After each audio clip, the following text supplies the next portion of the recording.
As a 23-year-old female hotel housekeeper, you expect the unexpected, but nothing prepared me for what happened that Tuesday morning. The day started just like any other, with the usual hum of guests checking out and the routine turnover of rooms. Little did I know I was about to walk into a scene straight out of a twisted thriller. My shift had just begun, and I was making my rounds to check on vacated rooms for cleaning. As I approached the last room at the end of the hallway, I noticed the door was slightly ajar. This wasn't entirely unusual. Sometimes guests left in a hurry and didn't close the door properly. I knocked softly, calling out the standard "housekeeping." With no response, I decided to step inside, assuming the room was empty. The first thing I noticed was the eerie silence. As I stepped further into the room, my eyes caught sight of something strange. A dozen or so mannequins lined up against the walls, all dressed in lavish evening wear. It was bizarre, but my mind quickly rationalized it as some sort of eccentric guest's hobby.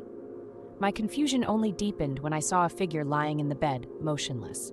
The guest, a 50-year-old man, was covered up to his neck with a thick blanket, sunglasses still perched on his nose, and a peculiar grin frozen on his face.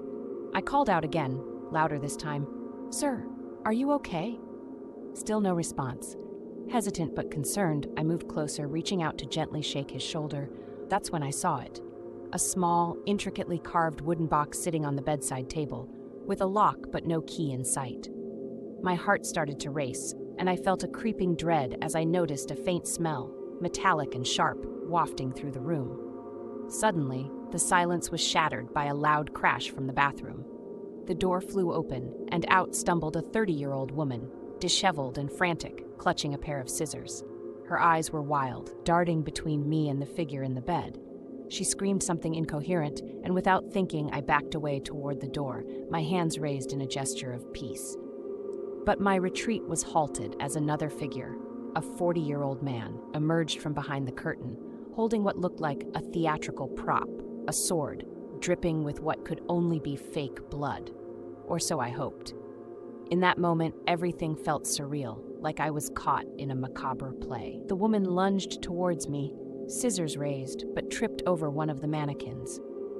The other man dropped his sword, rushing to help her up, but only added to the chaos by knocking over a lamp, plunging the room into a flickering half-darkness. I seized the opportunity to dash out of the room, my breath ragged and heart-pounding. I ran straight to the front desk, words tumbling out as I tried to explain the bizarre scene. The manager, a calm 60-year-old man, listened intently, immediately contacting security and the authorities. The police arrived swiftly, and I watched from a safe distance as they entered the room, emerging with the bizarre trio in handcuffs. The man in the bed had been part of their twisted art performance, a bizarre game they played, using mannequins and fake blood to create scenes of elaborate, scandalous debauchery for their audience, apparently streamed live over the internet. Once the situation was under control, I was given the rest of the day off to recover from the shock. As I sat in the break room, sipping on lukewarm coffee, I couldn't help but replay the scene over and over in my head. It was hard to believe that such madness could unfold in a place I thought I knew so well. Reflecting on the experience now, I can't help but chuckle at the absurdity of it all. The hotel business truly has its share of unexpected moments. You think you've seen it all until something new comes along to shake your perspective. It was a reminder that beneath the mundane surface of everyday life, there lurks a world of unpredictability. I'm curious, though. Have any of you fellow hotel workers encountered something equally bizarre? It's hard to imagine anything could top this. But then again, the world is a strange place. Let's hear your stories.